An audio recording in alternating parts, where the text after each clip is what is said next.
Ora bem, vamos então começar. Eu acho que podemos estar todos. Agradecer ao Luís e ao Zaninho terem organizado aqui nesta zona tão sagrada das terras de Baste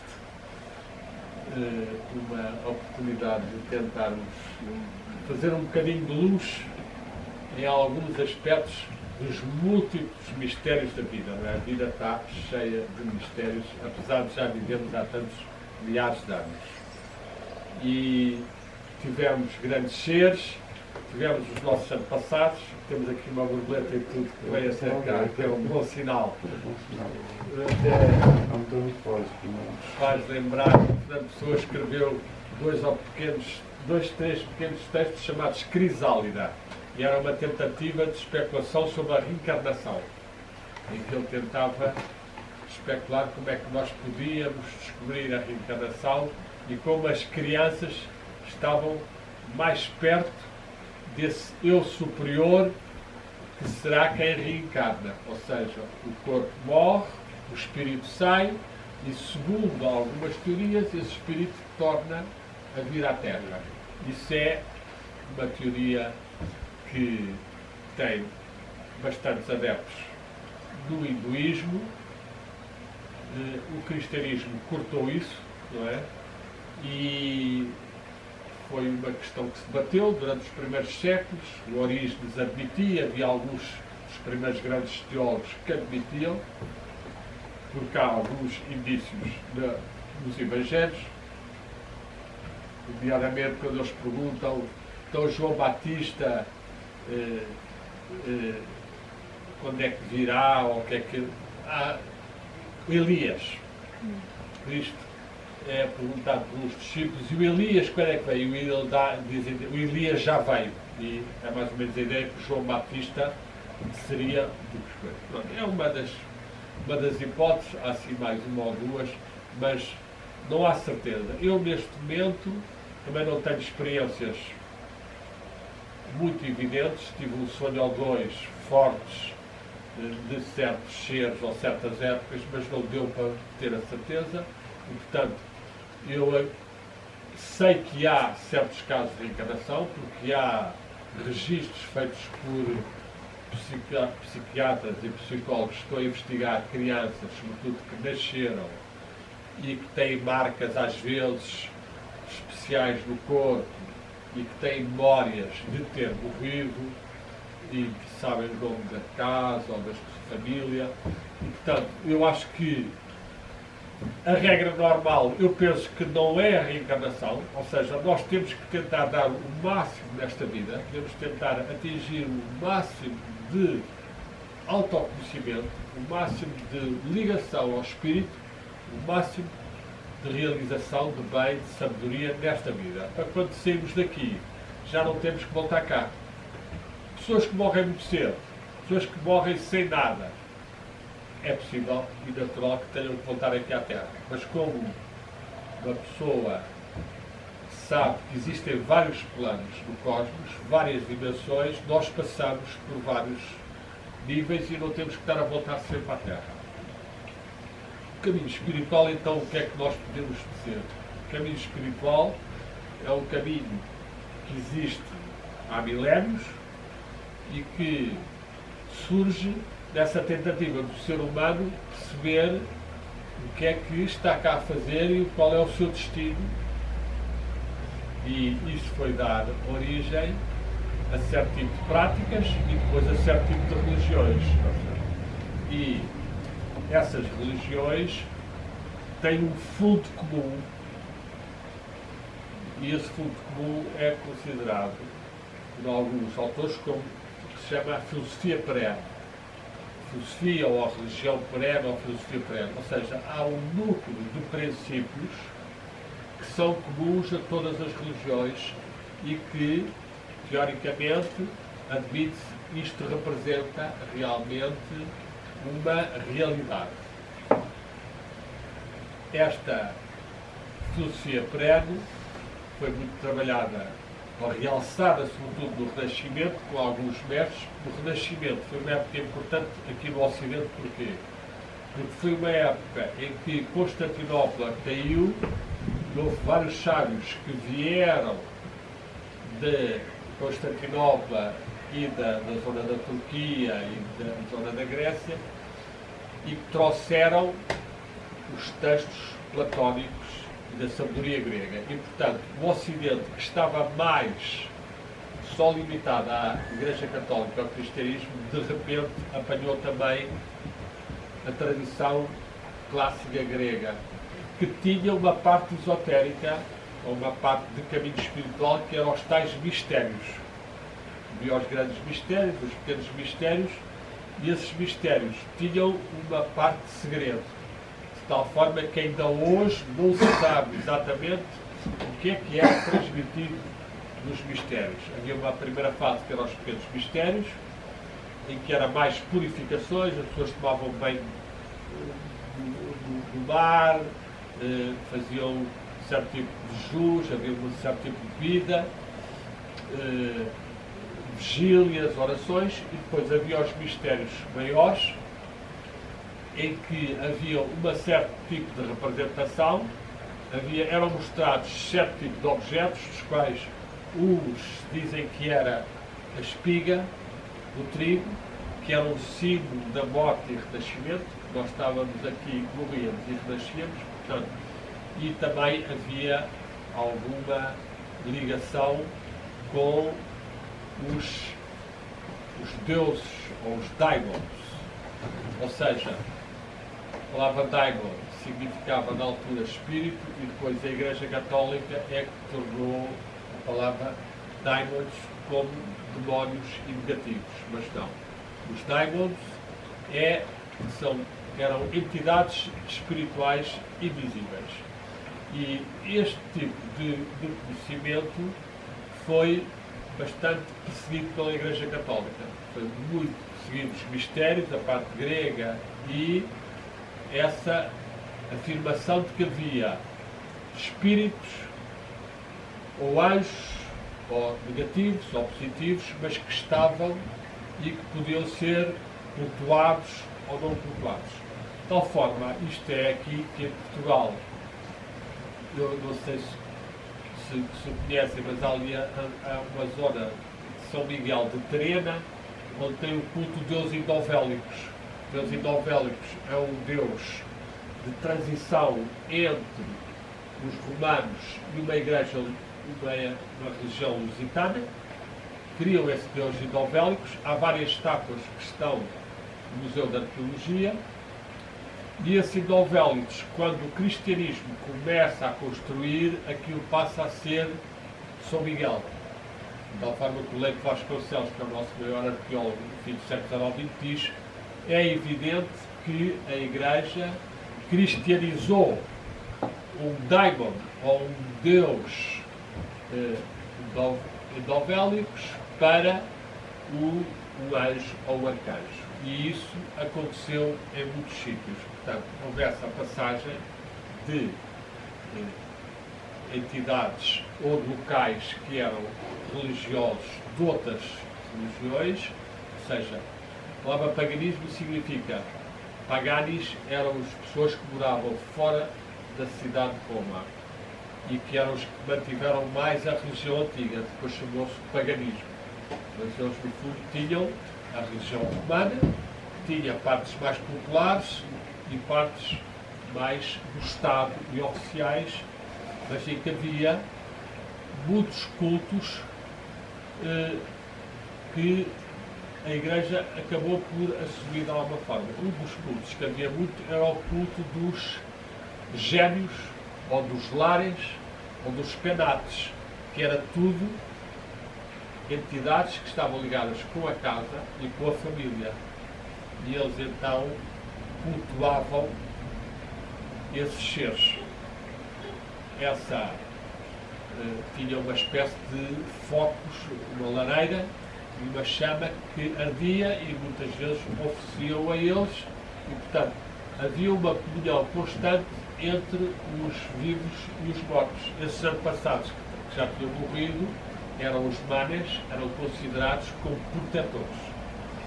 Havia umas outras entidades que era os tais génios, que eram uma espécie de anjos.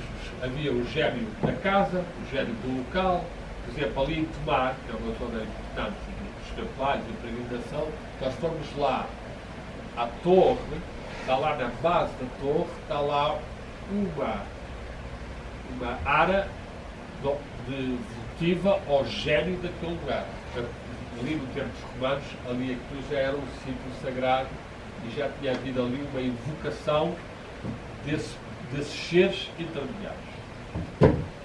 Isto vai dar, no Japão, por exemplo, um desenvolvimento muito interessante, que é chamado, o nome que eles dão até aos kami, que é uma palavra que tem muitas etimologias, muitos significados, mas que varia entre uma coisa, ou um ser extraordinário, ou mais belo, ou mais forte, ou mais raro, ou mais antigo, o que quer que seja.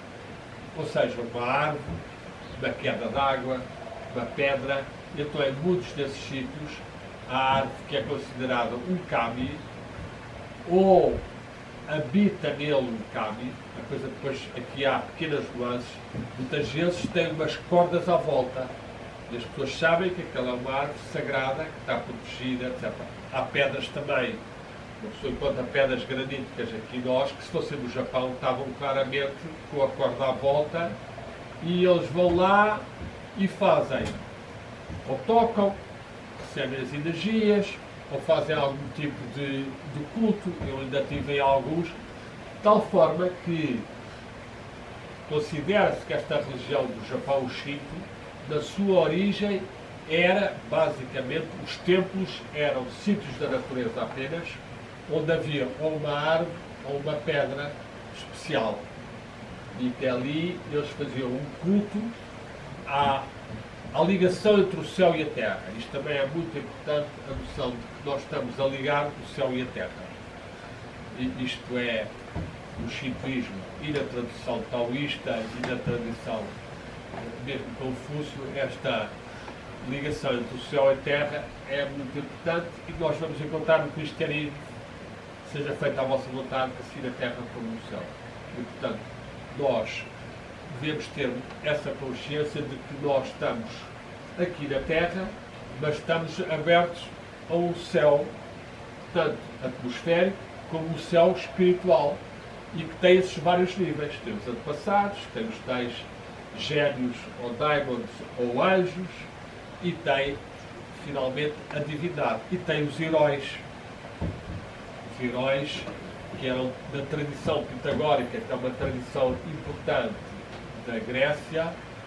Os heróis eram considerados semideuses, eram seres que estavam entre os homens e os deuses. Na tradição do shintoísmo, o espírito do ser humano, ao fim de algum tempo, se foi uma pessoa boa, ao fim de algum tempo ele é considerado um kami, e se foi uma pessoa que se notabilizou mesmo, podem construir um santuário, e ele fica considerado que está ensantuarizado, enshrined, que está ali naquele sítio. Eu escrevi agora um artigo último no meu blog sobre um mestre do século XVIII, Kurozumi Munetada, que foi um homem que foi educado nesta tradição. A família dele já era de sacerdotes e samurais há 500 anos ali numa zona. Ele tinha os pais e tinha um amor muito grande aos pais, e sentia uma grande aspiração a ser um kami também em vida, que é uma coisa muito rara, e que é uma pessoa ser de tal forma extraordinário nas suas orações, nas suas vigílias, nas suas práticas, que é considerado já um kami, no fundo, um espírito em vida. E ele quis fazer isso. Depois os pais morrem de repente, e dizenteria, ele vai muito abaixo, apanha tuberculose, e está ali 2 anos a patinar completamente. E a certa altura ele vai ver o nascer do sol, e ao ver o nascer do sol tem uma iluminação com os raios do nascer do sol, entram para dentro dele, ele sente que está a recuperar, que vai ficar bom, as pessoas dizem isso é uma ilusão, etc. E ele, aos poucos, vai recuperando, e então depois vai criar uma variedade dentro desta religião do Shinto que valoriza muito o contacto com o Sol, o receber a energia do Sol. Receber tanto pela boca como pelo nariz, depois também fazerem fricções, transmitir a energia, etc. E foi o homem que depois teve muitas curas, ainda que, é claro, que nestes casos a fé da pessoa é muito importante, a pessoa que acredita. E ele era um homem que tinha realmente uma certa... Contam-se duas histórias dele, uma deles houve um samurai que bebeu muito saquê, que é o vinho deles, e começou ali à espadeirada a arrebentar com toda a gente. Ele aparece e o homem para completamente e vai ao sítio porque esse curioso homem estava realmente ligado. Então depois ele vai desenvolver muito essa ligação com o Sol. O que é que tem a especialidade do shintoísmo no Japão? É que a divindade do Sol é uma divindade feminina, chama-se Amaterasu. E ele então vai estabelecer uma ligação forte com ela, vai escrever muitos poemas e vai sentir que o Sol é uma manifestação do Sol primordial divino. Portanto, nós, através deste Sol, podemos também imaginar ou religar com o Sol do absoluto, ou do divino, ou do primordial. E então, este Sol é uma divindade, é um ser com coração, eu também tenho o meu coração, e portanto, a ligação do meu coração com o coração dessa deusa, que é também o próprio ser divino, e com o seu coração estabelece uma ligação muito completa. Isto é pronto, para muita gente, é um bocado exagerado, etc. Eu fui desenvolvendo nestes últimos anos uma teoria que em parte é minha, mas que tem também uma ligação com a parte indiana. E qual é então? É que, de facto, a divindade absoluta e primordial é um nível tão elevado que nós, a concepção do Deus Alá ou Deus Jeová é uma coisa absolutamente cacaracacá e ridícula, não é? É uma coisa de crianças e de bárbaros, não é? O Deus Jeová que manda matar de uma noite 360 assírios, ou os primogênitos do Egito, ou como houve a matança do Herodes, depois vai haver uma Ramalá, vão morrer também uma série de crianças. Quer dizer, isso é um absurdo. Como se a divindade primordial de um cosmos gigantesco andasse aqui a mandar pessoas e etc. Portanto, qual é a minha versão então? A minha visão é esta divindade primordial tem depois facetas, seres. Por exemplo, Sri Krishna. Krishna é uma face da divindade. Para outros é Rama. Para outros é esta Amaterasu Omikami. Para outros é a Kuan Yin, ou mesmo Nossa Senhora, ou Jesus. São seres ou humanos, ou seres apenas dos mundos espirituais, que são considerados deuses. E então, a Gita diz-nos essa frase muito importante, em que ela diz assim: qualquer que for a forma com que eu for adorado verdadeiramente com fé, eu manifesto-me. Diz Sri Krishna, está lá, diz essa frase, que é uma frase bastante interessante. Qualquer que seja a forma com que eu sou adorado, se há verdadeiramente fé e aspiração, eu manifesto-me. E, de facto, eu acho que isso faz muito sentido. Portanto, a divindade é um nível de tal forma elevado e absoluto e que de uma omnipotência e omnisciência que facilmente adapta, de acordo com a aspiração de cada ser, a sua manifestação. Ele manifesta-se a nós de uma forma que corresponde aos nossos desejos e nossas expectativas. Isto é a minha teoria. É claro que eu tenho aqui uma parte indiana forte, porque a tradição indiana tem uma teoria que é Ishta Devata. Ishta Devata. Isto devata significa divindade e isto é desejada pessoalmente. Ou seja, eles acham certas linhas que cada um de nós tem que escolher uma forma da divindade. Seja Jesus, seja Nossa Senhora, seja um ser desses para manifestar a divindade. Então há cá pessoas que podem sentir por vários. Que é o meu problema às vezes, até tenho um bocado, portanto acabo por não estar tanto só ligado a um, porque gosto de um ou dois indianos, e já usei algumas vezes, e já senti volta e meia, porque eles no fundo funcionam, está a ser, e portanto, funcionam como? Sobretudo na meditação. Espiritualidade é duas coisas, três coisas. Uma é nós conseguirmos tentar viver harmoniosamente. Sabedoria, amor, justiça, equidade, a ecologia, a cultura biológica, a defesa, tudo o que seja que nós sabemos que é o melhor para a humanidade e para a Terra. Isso é uma das coisas. É a base.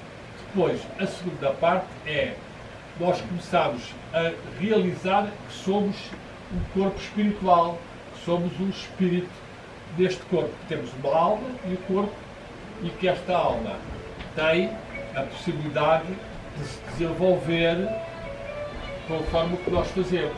Faz de conta que nós, um dia, alguém nos diz alguma coisa e uma pessoa começa a ficar furiosa e começa a mandar pensamentos negativos para essa pessoa, ou nós podemos realmente fazer umas respirações e eu desprendo completamente desta pessoa, ela que faça o seu caminho e eu mantenho-me sem ser afetado. Portanto, aí estamos a trabalhar na nossa parte da alma. Ou seja, este desenvolvimento é o caminho espiritual. O caminho espiritual é conseguirmos viver fisicamente e socialmente de uma forma justa, mais possível amorosa e criativa, e depois, a um nível de personalidade, tomarmos conta da nossa alma. Está certo? Tomarmos conta da nossa... Estamos um bocado chateados. Em vez de entrar em depressão, eu vou escrever, eu vou desenhar, ou vou fazer um bocado de oração e vou emitir umas energias luminosas. E estamos então a trabalhar na alma. A alma é o grande campo de batalha, não é? É um campo de batalha onde há as forças do bem, do mal, e aí a tradição indiana tem muitos ensinamentos. E depois existe, então, neste caminho espiritual, existe a possibilidade de nós termos consciência de que isto é uma realidade. Ou seja, nós temos um corpo espiritual e esse corpo espiritual, tal como este corpo físico tem órgãos de sentidos, o corpo espiritual também tem os seus órgãos de percepção. E, portanto, no caminho espiritual, nós devemos desenvolver e nós devemos desenvolver estes sentidos espirituais. Ou seja, a visão espiritual, um certo tipo de audição, uma sensibilidade do coração, o tacto também tem as suas possibilidades. Pronto, há aqui vários níveis que as pessoas devem tentar estar conscientes. E quando nós fazemos